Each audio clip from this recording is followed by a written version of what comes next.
Anouk Legendre, c'est pas lui faire injure que dire qu'elle a peut-être moins de notoriété que les Porzampar, Herzog et de Meuron et consorts qui sont passés dans ses murs. On peut dire qu'elle a créé avec son associé Nicolas de Mazières cette agence qui répond au nom assez mystérieux et imprononçable de XTU. Moi, le premier projet dont je me souviens, c'est la restructuration du Forum des images au Halles à Paris. Vous avez construit le musée de la préhistoire en Corée du Sud, une sorte de grand lombric en acier qui serpente dans le paysage. On peut parler du pavillon de la France à l'Expo universelle de Milan. Donc ça, avec la Cité du Vin qui a été beaucoup vue, je crois, et qui a un succès qui ne se dément pas. Et puis, ce qui est marquant aujourd'hui et très symptomatique de votre travail, c'est le travail sur le vivant et comment intégrer le vivant dans l'architecture, dans le minéral. Chez XTU, on est persuadé que les villes vont devoir se densifier, qu'on ne pourra pas continuer l'étalement urbain et que même, idéalement, il faudrait que ça se densifie davantage. Donc on s'est dit qu'il fallait inventer d'autres façons de faire la ville et qu'on allait participer à ces expériences et explorer certaines pistes. Bon, on est tombé un peu par hasard sur les microalgues. On s'est dit qu'il y avait une piste à creuser là-dessus et donc ça fait 8 ans qu'on creuse. On va y arriver.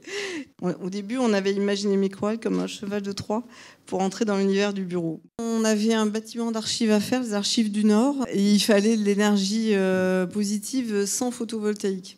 Et en cherchant sur Internet, on est tombé sur les microalgues. Finalement, ça ne s'est pas fait pour ce projet. On s'est dit que c'était une bonne idée, donc on a déposé des brevets. Vous avez fait le développement vous-même? Oui. D'accord. On s'est dit qu'il fallait expérimenter en vrai, donc on a répondu sur plusieurs sites de Réinventer Paris et on a gagné sur un site qui est M5A2 dans le 13e arrondissement avec 3 démonstrateurs du vivant dans la ville. Donc il y a une petite tour sur le thème de la biodiversité avec des balcons qui permettent de cultiver des arbres. Donc fait par XTU. Au milieu, une petite tour avec des balcons pour cultiver des légumes qui est fait par MU Architectes, des jeunes architectes qui étaient associés avec nous. Et à droite, une petite tour pour cultiver des microalgues qui est faite par XTU aussi. Les projets maintenant qu'on fait depuis, c'est presque toujours des écosystèmes qui permettent aux habitants de reprendre en main leur ville. Et par exemple, sur Éole Évangile, on avait un grand projet participatif autour d'un écosystème autour du végétal qui permettait aux gens à la fois de cultiver dans les bâtiments, de s'initier à la biodiversité dessus, d'avoir un marché productif et un marché tout court à l'intérieur. Réinventer Paris, inventer la métropole a peut-être donné l'occasion aux architectes d'être plus que des architectes, d'être force de proposition. Finalement, on doit plus partager la commande. Oui, c'était vraiment génial d'être plusieurs, y compris le client, à avoir l'impression de réinventer la ville, tout ça. Enfin, il y avait un côté excitant pour tout le monde là-dedans. Depuis, dans Réinventer la métropole, on voit que les maîtres d'ouvrage, les entreprises se sont structurées, ont monté en puissance là-dessus, ont développé leur style de recherche et elles sont devenues vachement pros là-dedans et c'est même eux qui mènent maintenant, je dirais. Comment est-ce qu'on gagne un concours ?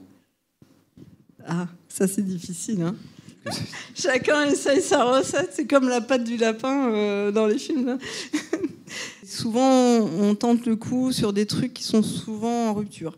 Des concours comme la Corée, qui était un concours ouvert, où il y avait 800 projets remis sur 1600 candidats.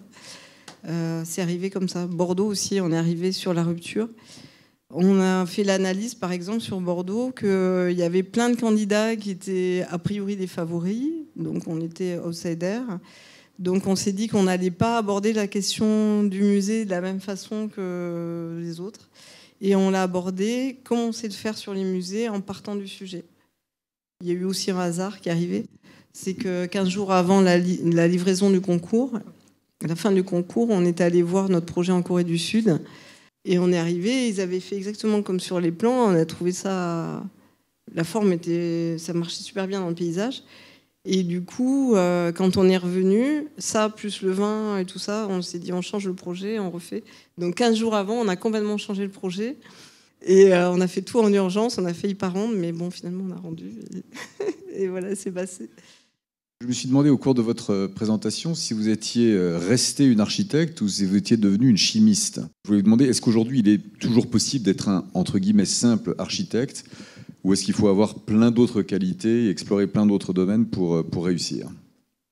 Je pense que tous ceux qui ont travaillé sur Réinventer Paris ou Réinventer la métropole ont dû apprendre à changer de métier, en fait. C'est un peu ça, en fait. Finalement, tout le monde se met à faire une veille, à évoluer. Par contre, c'est vrai que la question que vous vous posez, architecte ou chimiste, ça a failli nous nuire un peu parce qu'à un moment, en fait, on avait tellement communiqué sur les microalgues que j'allais au MIPI, mais on me disait « Ah non, on veut pas des microalgues ». Alors nous, on voulait faire de l'architecture. Mais par contre, l'idée que la ville doit produire, c'est une idée qu'il faut garder en fil conducteur. Une ville différente, qui soit plus biotechnologique, qui soit moins chimique. Et finalement, ce qu'on produit là, c'est on produit en biologie ce qui avant été fait par la chimie. Merci.